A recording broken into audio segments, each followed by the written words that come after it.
Olá, estudantes! Tudo bem com vocês? Eu sou a professora Kátia. E eu sou a professora Elaine. Nós somos da escola Maria Clara Brandão Tesseroli e também fazemos parte da equipe Mãos na Massa, que logo estará aí, na sua escola, com muitas práticas envolvendo gastronomia e customização. Isso mesmo, e estamos bem ansiosas para nos encontrarmos no chão da escola e juntos desenvolvermos esse fascinante projeto junto com cada um de vocês. Temos certeza que aprenderemos muito juntos. Para realizar esta aula de hoje, você vai precisar dos seguintes materiais: caderno, folha ou o seu caderno de receitas, lápis, caneta e borracha. Vamos te dar um tempinho para você separar esses materiais. Estamos te esperando.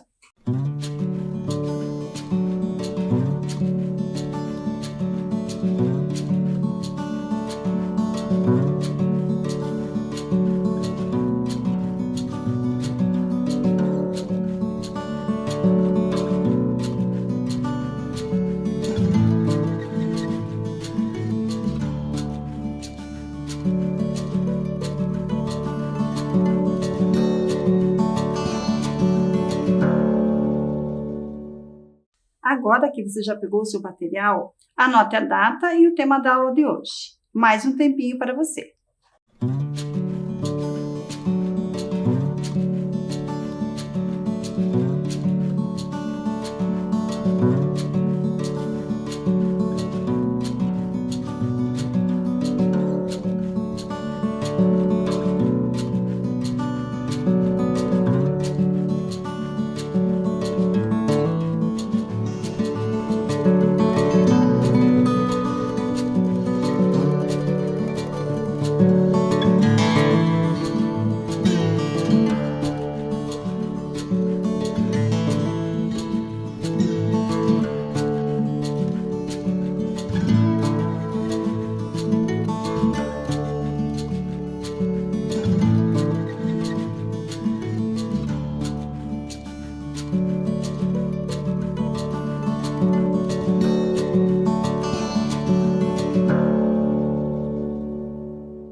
E na aula de hoje, você vai aprender a fazer escolhas saudáveis e nutritivas. Ou seja, queremos trabalhar a sua consciência para que você aprenda a escolher melhor os alimentos do seu dia a dia. Sobre o aproveitamento integral dos alimentos, você vai aprender a fazer escolhas saudáveis e vai entender que em muitas situações é possível aproveitar os alimentos de forma integral. Isso vai te auxiliar na economia doméstica e na geração de menos lixo orgânico. A usar técnicas do cultivo sustentável.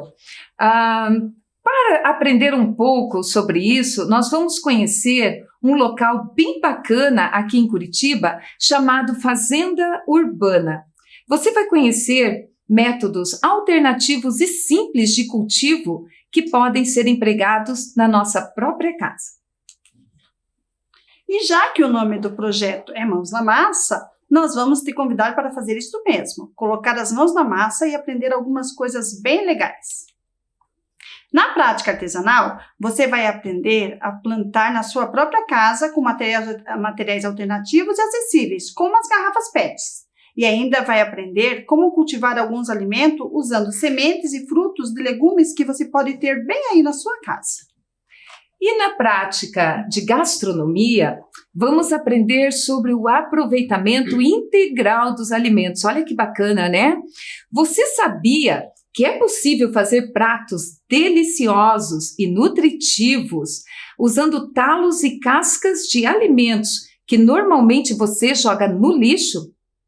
Pois é, e vamos te provar isso ensinando uma receita de torta salgada dos deuses. Mas vamos pensar um pouquinho? Você sabia que uma alimentação saudável envolve não apenas a ingestão equilibrada de nutrientes, mas também o cuidado e o bem-estar do meio ambiente? Então, você já aprofundou este pensamento alguma vez? De fato, é preciso pensar que uma alimentação saudável está relacionada com aquilo que faz bem à nossa saúde e que também não agrida o meio ambiente. Mas, afinal de contas, o que é uma alimentação saudável?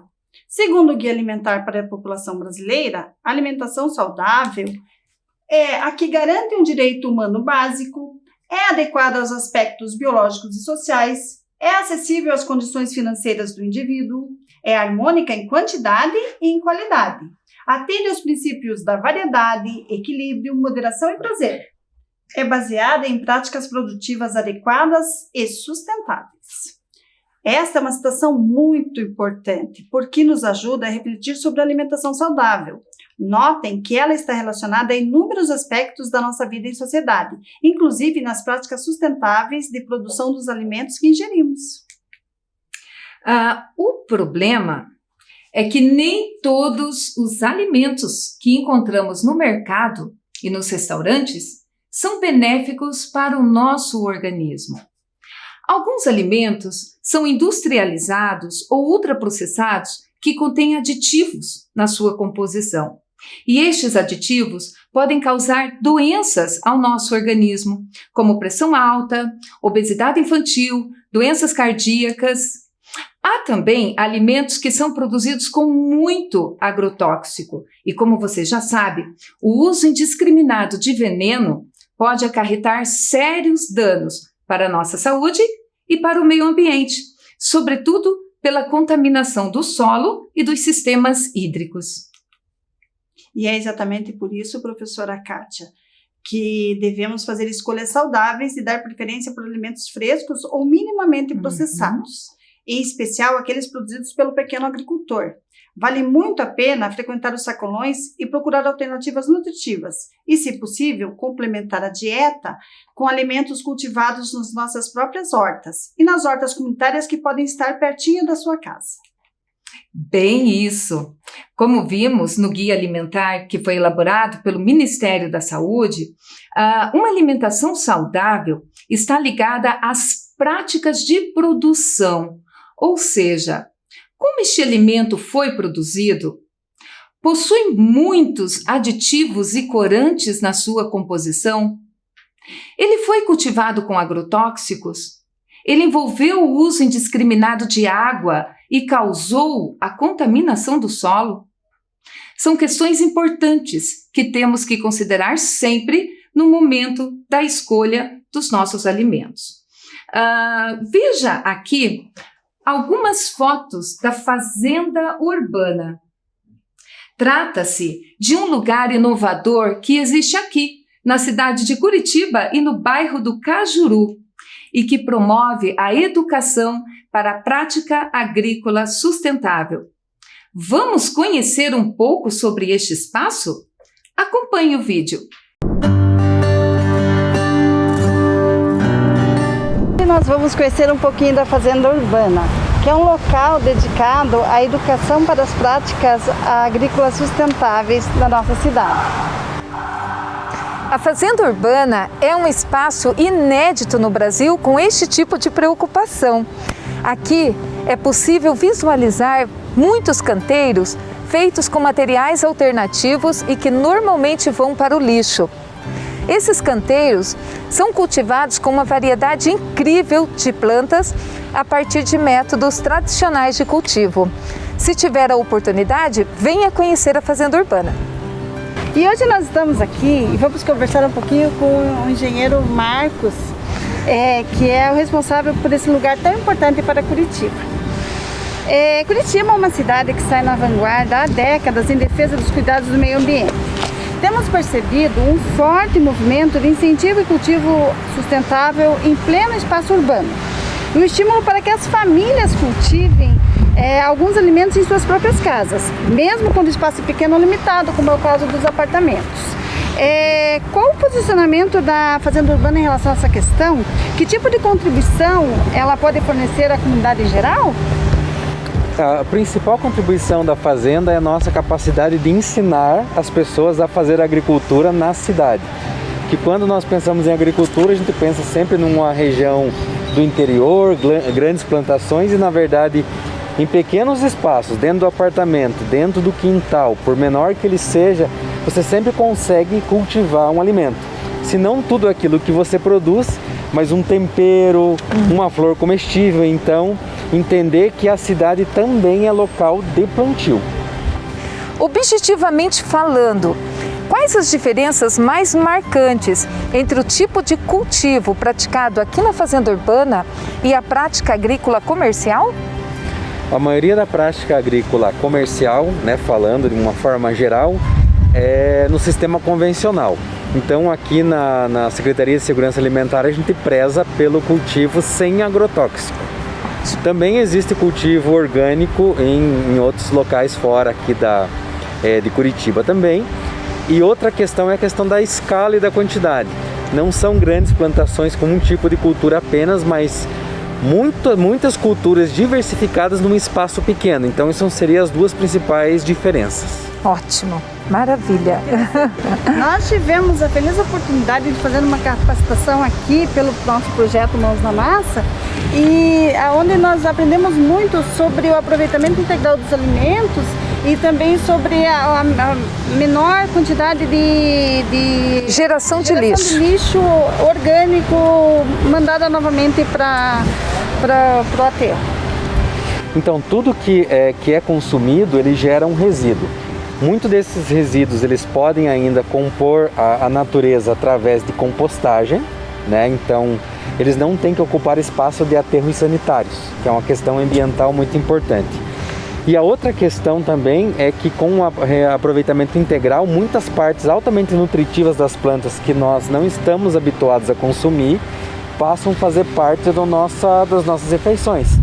Então, por exemplo, às vezes a gente imagina que só o brócolis pode ser consumido como alimento e tem ideia de receitas que são feitas com as folhas do brócolis ou com as cascas de banana.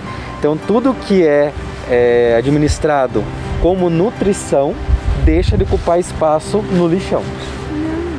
Tenho certeza que depois dessa aula, dessa entrevista, os nossos alunos vão pensar 2 vezes antes de jogar qualquer alimento fora, Queremos agradecer ao agrônomo Marcos por essa rápida entrevista.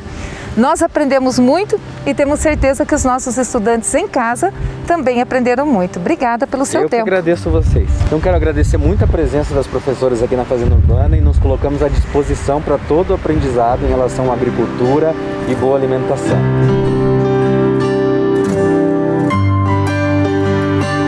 Gostou de conhecer a Fazenda Urbana? Muito bacana, né? De fato, é um espaço dentro da cidade inovador, que nos faz refletir sobre muitas coisas. Note que o agrônomo Marcos destacou 3 pontos bem importantes. O cultivo sustentável no espaço urbano. Práticas de plantio sustentáveis podem ser desenvolvidas mesmo na cidade, por meio de hortas domésticas e horta comunitária. Conservação ambiental, sem agrotóxicos. Esses cultivos contemplam conhecimentos tradicionais e alternativos, ou seja, não é preciso agrotóxico para plantar alimentos. Economia doméstica, aproveitamento integral dos alimentos. Podemos fazer economia doméstica usando nos preparos diários também as cascas, talos e as sobras de alimentos. Vale muito a pena você refletir sobre essas questões. E já que nós estamos falando tanto de práticas de cultivo sustentável em plena cidade, observe este mapa. Você sabia que existem em Curitiba 100 hortas urbanas? Pois é, além da Fazenda Urbana, que agora você já conhece, muitos curitibanos colocam as mãos na massa e colaboram na criação de hortas comunitárias em diferentes bairros da nossa cidade. Estes espaços produzem alimentos orgânicos, sem agrotóxicos e com técnicas sustentáveis.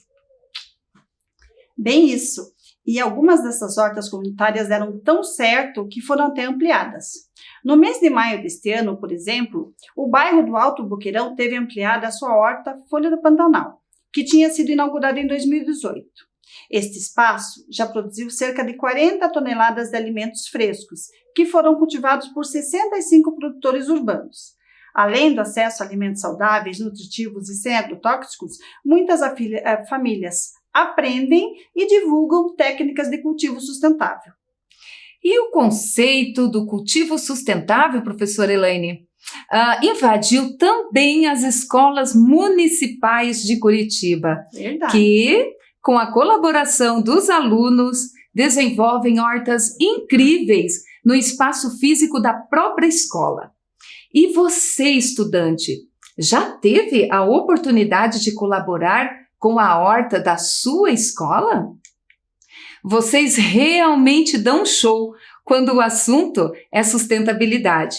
Em muitas escolas, os estudantes põem as mãos na massa e depois de muito aprendizado sobre como plantar, mas sem agredir o meio ambiente, eles saboreiam o resultado do seu belo trabalho. Mas essa iniciativa não precisa ficar restrita ao espaço escolar. Vocês também podem cultivar alguns alimentos na sua própria casa.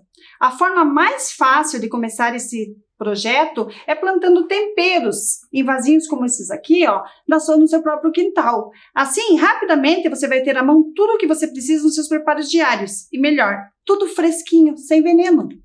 Isso mesmo, professora. Neste quadro, podemos ver algumas possibilidades de cultivo que podem ser plantadas em pequenos espaços, inclusive nos apartamentos. Alface, tomate, cebolinha, cenoura, enfim, a variedade é imensa. E aqui temos uma sugestão para você que mora em apartamento e tem pouco espaço útil para o cultivo. Olha que maravilha essa horta suspensa aqui. Tem vários modelos. Você vê qual é o mais indicado para a sua casa. E lembre-se que ao usar os materiais alternativos para montar a sua própria horta, você vai usar materiais como cano de PVC, pedaços de madeira, até garrafa PET. Assim, o lixo você colabora com a geração de menos lixo e também com o meio ambiente. Você sabia que a garrafa PET, além de canteiros, ela pode fazer também lindos vasos como esse aqui? E plantar na garrafa PET é muito mais simples do que você imagina. Vamos aprender mais sobre isso? Acompanhe o vídeo. Pessoal, agora nós vamos fazer um vaso com material alternativo, com uma garrafa PET que você pode ter na sua casa. Esse vaso pode ser usado para você começar a montar uma horta dentro da sua casa e convidando seus familiares para poder estar participando com você. Então, só uma dica bem importante, não faça esse vaso sem a presença de um adulto, pelo menos supervisionando, porque você vai usar materiais como tesoura, estilete, que requer a orientação de uma pessoa adulta. Vamos começar então agora a marcar a nossa garrafa. Então você vai pegar um pincel atômico, uma caneta que você tem em casa, e você vai fazer a marca. Você começa marcando o espaço que vai ser recortado. Aí você vai ter vai avaliar mais ou menos um espaço que seja possível de colocar a terra e também o espaço para que a planta possa desenvolver-se. Muito bem.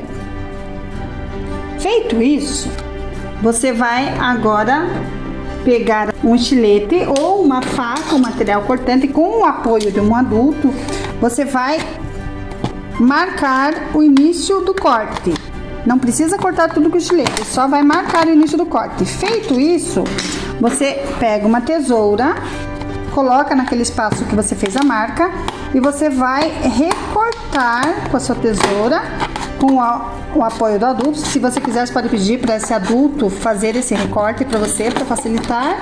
Você vai recortando toda a volta da garrafa. Olha, pessoal, depois que nós já fizemos o corte na superfície da garrafa para colocar a terra e plantar a sementinha, nós vamos precisar colocar alguns furos aqui que você pode fazer com uma chave de fenda ou mesmo com um preguinho que você tem em casa, somente para abrir os furos para que a água possa escoar depois que você molhar a planta.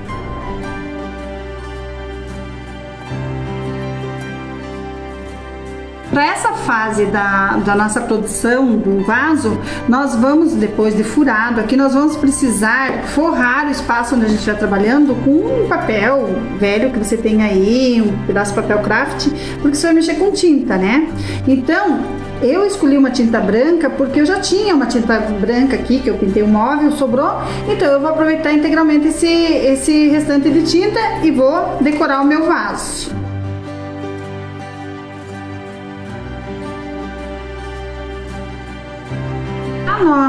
Para o nosso vaso ficar mais bonito, nós vamos agora fazer umas florzinhas. Então você vai fazer umas pintinhas amarelas em cada uma das partes. Enquanto elas vão secando, você já pode pegar o vermelho e ir terminando de montar as pétalas da flor. Aqui a criatividade é sua, a escolha das cores, os tipos de desenho, fica muito bonito com desenhos geométricos também. Mas eu escolhi essas florzinhas porque eu não tinha muita tinta, então eu aproveitei o que eu tinha aqui na minha casa e resolvi fazer as pétalas vermelhas para dar destaque no meu vaso da minha horta no meu quintal.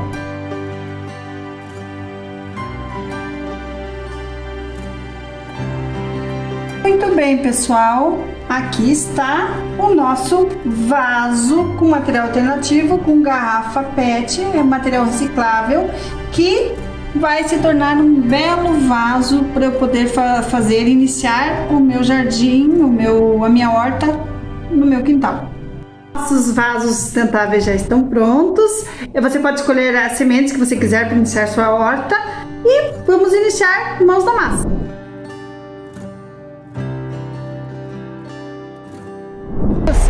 Nós fizemos uma prática artística na escola e usamos essa garrafa PET que poderia ser descartada no lixo, nós achamos melhor reaproveitar. Por isso, eu trouxe aqui um tomate que já estava passado na minha fruteira.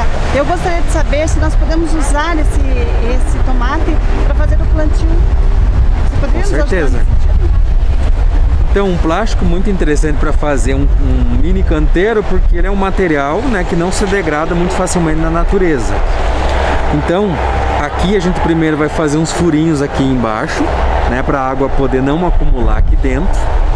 Cortamos o tomate, colocamos as sementes a mais ou menos 1,5 cm de profundidade, colocamos terra e regamos bem para que ele possa se desenvolver e fazer a germinação dessa semente aqui.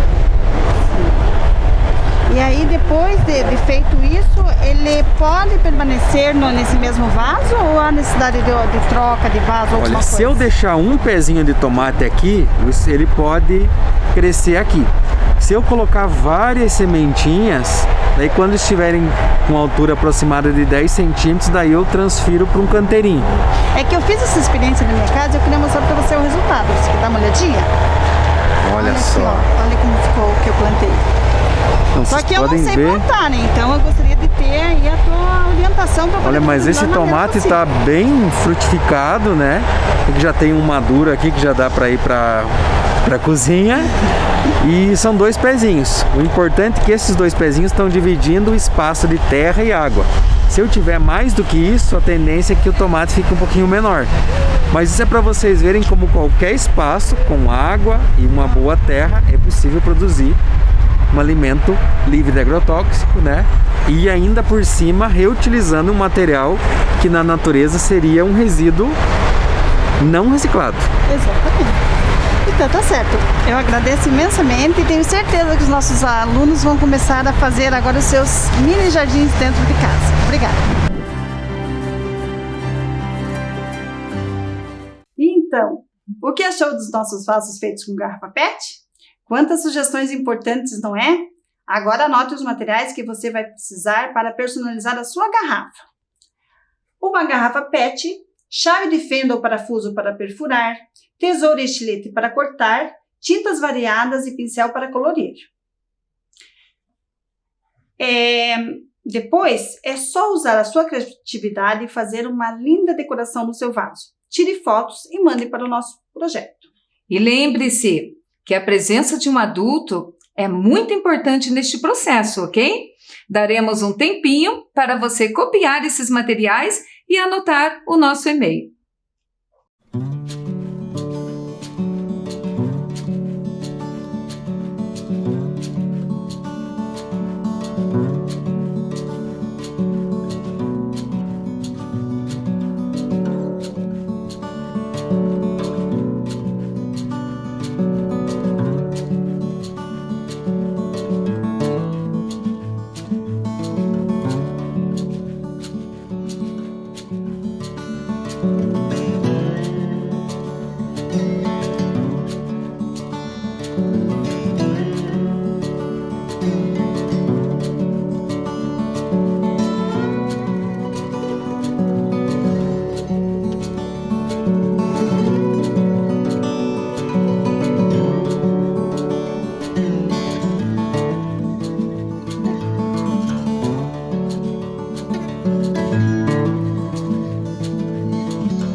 Você deve ter percebido até aqui, é possível sim plantar e colher alimentos em pleno espaço urbano, usando métodos antigos e tradicionais de cultivo. Isso é ser sustentável. Mas pense comigo um pouquinho.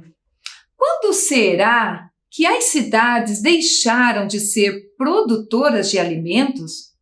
Isso teve alguma consequência para o meio ambiente? Por que razão as pessoas abandonaram as técnicas de cultivo tão frequentes entre os nossos avós? Vamos aprofundar um pouco este debate? Acompanhe um vídeo que vai embasar a nossa reflexão. Desde o surgimento da espécie humana, a caça e a coleta foram os primeiros modos de subsistência do Homo sapiens. No Oriente Médio, os seres humanos começam a domesticar pequenos ruminantes, com o fim de garantir acesso constante a alimentos de origem animal. Agricultura e pecuária trazem a comida para perto de casa. Isso traz estabilidade e permite uma nova forma de organização das comunidades humanas. A cidade. O avanço da agricultura cria os primeiros aglomerados humanos. As cidades surgem, a especialização em outras atividades se torna possível. Pela primeira vez, as cidades possuem maior densidade populacional que as comunidades coletoras. No século XX, nasce a agricultura moderna, fruto da Revolução Industrial. Ela é caracterizada pela mecanização e uso de fertilizantes. A acumulação de capital permite o financiamento de novas tecnologias, que aumentaram consideravelmente a produtividade. Em 1948 surge a Revolução Verde, onde a invenção de novas sementes e práticas agrícolas permite um aumento vertiginoso da produção em todo o mundo. Avança o melhoramento genético de plantas, uso intensivo de insumos industriais, mecanização e redução de custos. Surge a promessa do fim da fome pelo aumento da produção. Éramos então 2,5 bilhões de habitantes no planeta. Hoje somos 7 bilhões de seres humanos na Terra. O resultado da Revolução Verde foi o deslocamento da produção de comida para fora das cidades e diminuição gradativa da agricultura tradicional feita em pequenas propriedades. As cidades deixaram de ser centros de produção para serem apenas centros consumidores de comida. As variedades desapareceram e das 10.000 espécies vegetais domesticadas, somente 4 correspondem a 50% do que se consome. Atualmente temos aproximadamente 800 milhões de pessoas famintas no mundo. Estas pessoas, em sua maioria, vivem em cidades, que se transformaram em desertos de comida.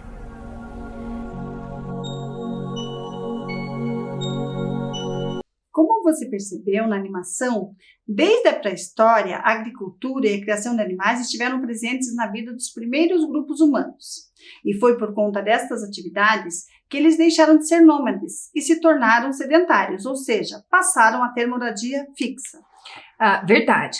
O ato de plantar e a domesticação de animais descobertas pelo homem no período neolítico resultaram na sedentarização e mudou muito a forma de viver dessas pessoas. O acesso fácil aos alimentos aumentou a população e as aldeias cresceram. E estas aldeias deram origem às primeiras cidades, e assim surgiram as primeiras civilizações da humanidade. Mas é bom lembrar que essas atividades produtivas nem sempre permaneceram próximas às moradias humanas. Quando será que isso se alterou? Então, este processo foi gradativo, mas intensificou-se muito durante a Revolução Industrial, que teve início lá na Inglaterra no século XVIII. Essa revolução modificou a relação entre o homem e a natureza e ocorreu uma nítida diferenciação também entre o campo e as cidades. As cidades passaram a concentrar as atividades industriais e comerciais, e o campo reservou-se às práticas agrícolas, ou seja, um cenário bem diferente daquele dos homens pré-históricos, não é mesmo? É importante lembrar também que este período foi marcado por forte degradação do meio ambiente, ou seja, o desmatamento das florestas, a poluição dos rios e a grande emissão de gases poluentes pelas fábricas. Isso também aconteceu no Brasil, né? O meio ambiente brasileiro ele foi castigado por conta do processo de urbanização e da industrialização das cidades, e esses eventos aconteceram na virada do século XIX para o século XX. Mas este processo de degradação ambiental é mais antigo e teve início com a colonização portuguesa. Para atender a demanda do ciclo de açúcar, por exemplo, estima-se que mais de 90% da Mata Atlântica original foi sacrificada. Afinal, era preciso muita lenha para alimentar os fogões dos engenhos de açúcar. E grande parte dessa lenha foi tirada da nossa Mata Atlântica. Tudo isso significa, professora, que a inserção do Brasil no processo de modernidade causou impactos severos, não apenas sobre o meio ambiente, mas também sobre a vida das pessoas. Como vimos na animação, no século XX, a fome penalizou muitas pessoas no mundo e, por conta dela, as grandes potências mundiais investiram alto em tecnologia para aumentar a produção de alimentos. Aqui no Brasil, os campos foram mecanizados e a produção de alimentos realmente cresceu, mas isso gerou desemprego, sobretudo entre os pequenos camponeses, né? Foi nesse cenário, professora, que aconteceu o êxodo rural, um forte movimento de deslocamento das pessoas do campo em direção às cidades.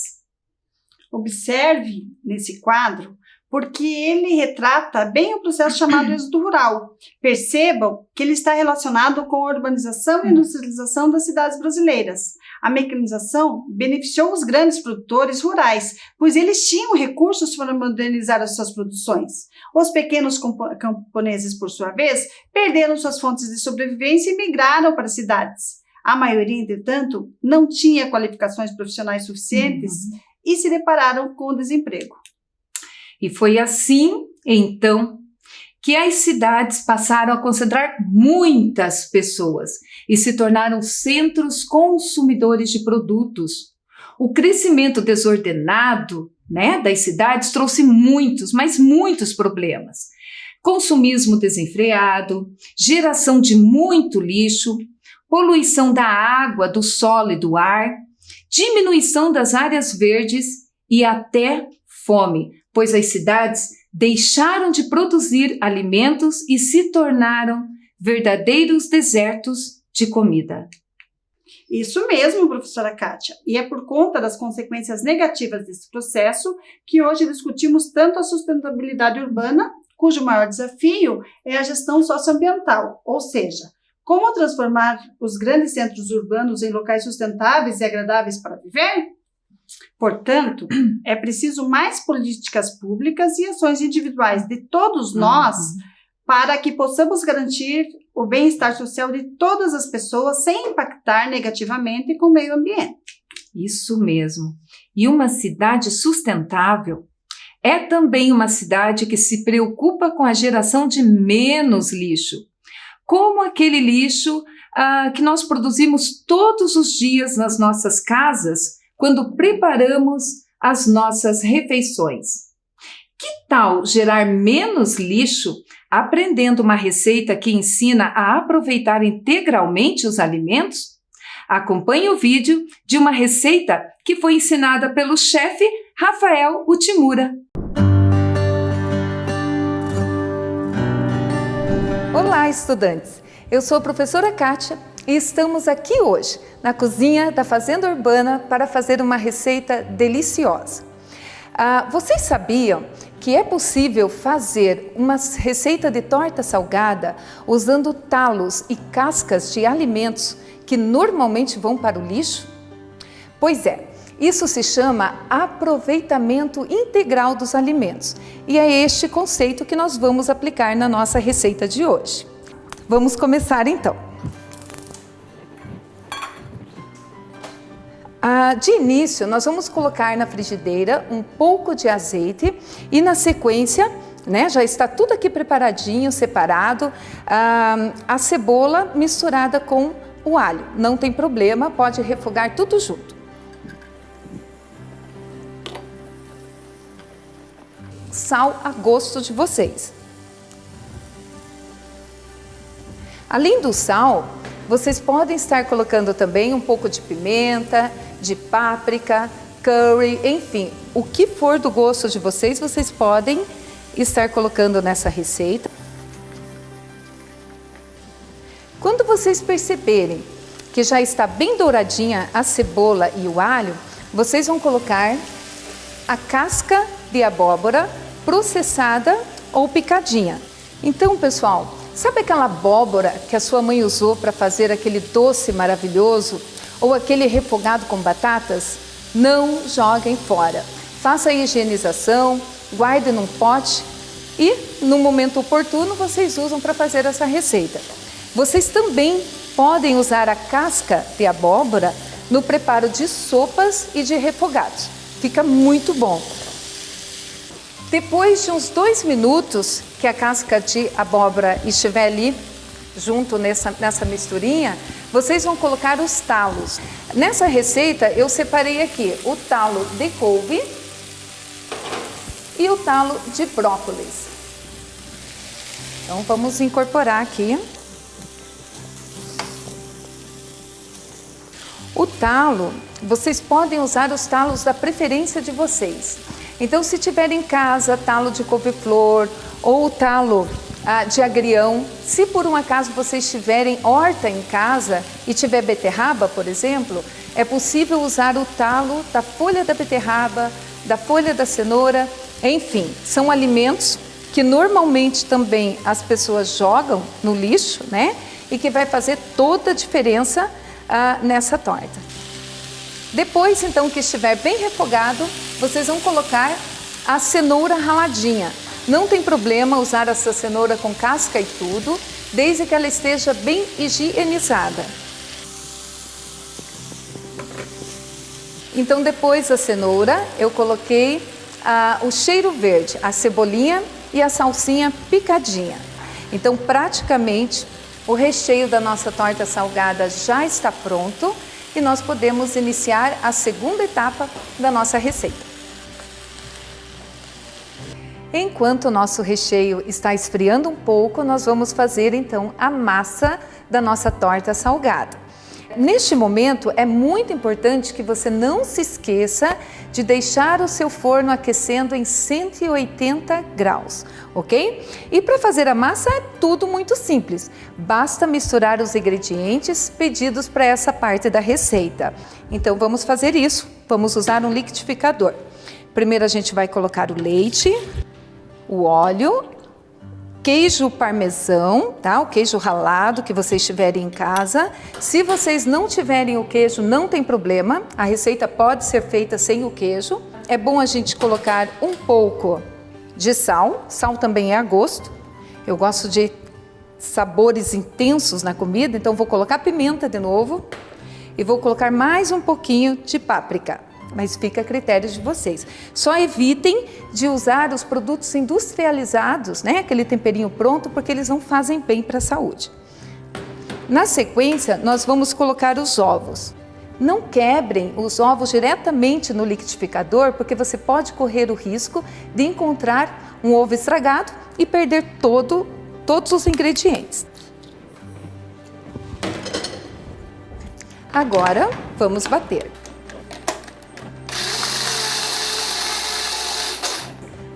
Basta misturar na farinha, tá? Aos pouquinhos.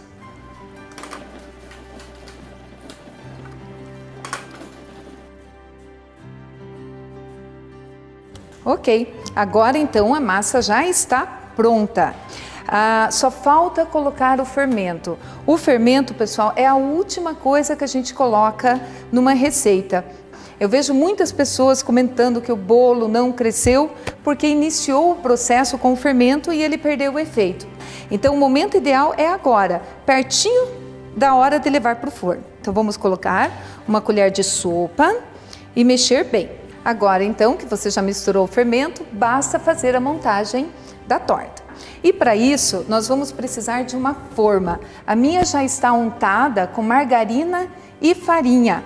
Vejam que eu optei por uma forma de vidro, né? Mas você pode fazer em casa com a forma que você tiver, inclusive a forma de alumínio. E agora você vai colocar metade dessa massa.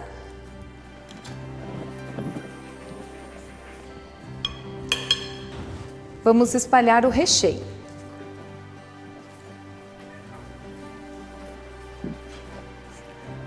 Basta finalizar com a segunda parte, o restante da massa.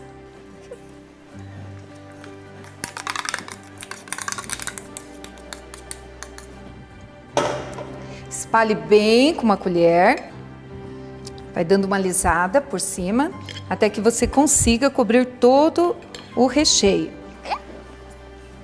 E agora nós vamos finalizar a nossa torta salpicando queijo ralado, que também é opcional, gente. Não precisa deixar de fazer essa torta em casa, porque você não tem o queijo, não tem problema. Ela vai ficar boa também sem o queijo ralado. Feito isso, a nossa torta então está pronta para ir ao forno por 45 minutos. E depois de 45 minutos, vejam que beleza! O cheiro está maravilhoso. Eu espero que vocês tenham gostado da receita. Fiquem bem e até a próxima receita. Tchau! Gostou da receita? Bacana, né? Se você tiver interesse em saber os ingredientes, passe uma mensagem para a gente no e-mail do projeto. Podemos concluir, então, que a alimentação equilibrada é de extrema importância para as nossas vidas e precisamos aprender a fazer escolhas mais saudáveis, ou seja, uma boa alimentação envolve escolhas equilibradas, técnicas de cultivo sustentável e aproveitamento integral dos alimentos. E todas essas ações, além de colaborar com a nossa saúde, também ajudam muito na preservação do meio ambiente e fazem da nossa cidade uma cidade verdadeiramente sustentável. Quanta coisa aprendemos Puxa! hoje, hein? Tenho certeza que nossos estudantes vão colocar as mãos na massa, cultivar alimentos em casa usando materiais alternativos, como as garrafas PETs, e vão preparar pratos deliciosos aproveitando os alimentos de forma integral. Até o próximo encontro. Até! E se cuidem! Tchauzinho! Tchau.